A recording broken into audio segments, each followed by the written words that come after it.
এইবার আসো টাইপ 19, দল কমিটি বা গ্রুপ গঠন। দল কমিটি বা গ্রুপ গঠন এটা হচ্ছে সমাবেশের 7 স্টার টাইপ। সমাবেশের 7 স্টার টাইপ। এই টাইপ থেকে সবচেয়ে বেশি প্রশ্ন বোর্ড পরীক্ষায় কিংবা অ্যাডমিশন টেস্টে আসবে। এই টাইপটা খুবই গুরুত্বপূর্ণ। দেখো ভাইয়া খুবই সহজ ম্যাথ। কি বলছে? একজন পরীক্ষার্থীকে 12টি প্রশ্ন থেকে 6টা প্রশ্নের উত্তর দিতে হবে। মোট প্রশ্ন আছে 12টা, তোমার অ্যান্সার করতে হবে 6টা। তো বলছে প্রথম 5টা থেকে অ্যান্সার করতে হবে 4টা এবং বাকিগুলা ইচ্ছা মতো অ্যান্সার করো। ওই যে হায়ার ম্যাথে বিভাগ থাকে না, যে ক বিভাগ 4টা প্রশ্ন থেকে তুমি সর্বোচ্চ 3টা অ্যান্সার করতে পারবা, আবার খ বিভাগে সর্বোচ্চ 3টা বা 2টা মিলে আবার 5টা। তো নর্মালি একটা বিভাগ থেকে তুমি 3টা অ্যান্সার করতে পারবা, আর একটা বিভাগ থেকে 2টা, এইভাবে বলা থাকে। তো এইখানে কি বলছে খেয়াল করে দেখো, তোমার মোট প্রশ্ন অ্যান্সার করতে হবে 6টা, তবে প্রথম 5টা থেকে 4টা অ্যান্সার করতে হবে। ধরো প্রথম 5টা থেকে 4টা বাছাই করতে হবে, ইনটু গুণ কেন? এই যে অসম্পূর্ণ কাজ।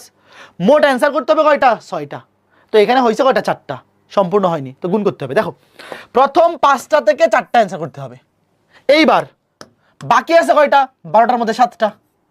বাকি প্রশ্ন আছে কয়টা? 7টা। আরো বাছাই করতে হবে কয়টা? 2টা, কারণ 4টা নিচে আরো 2টা তো অ্যান্সার করতে হবে। এই যে অ্যান্সার ভাইয়া, এগুলো এক লাইনের ম্যাথ শেষ, এতভাবে অ্যান্সার।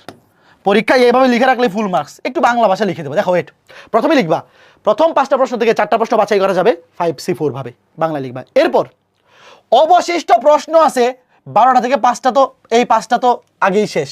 এই 5টা থেকে তুমি 4টা অ্যান্সার করে ফেলছো, তাহলে এই 12টা থেকে 5টা বাদ দিলে আছে 7টা। তো টোটাল অ্যান্সার করতে হবে 6টা।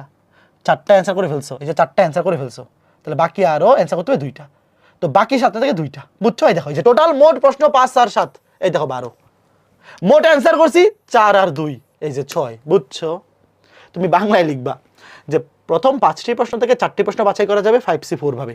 তারপর লিখবা অবশিষ্ট 7টি প্রশ্ন থেকে 2টি প্রশ্ন বাছাই করা যাবে 7C2 ভাবে। সুতরাং মোট বাছাই করার উপায় 2টার গুণফল, শেষ কথা। বুঝছো ভাইয়া? খুবই সিম্পল।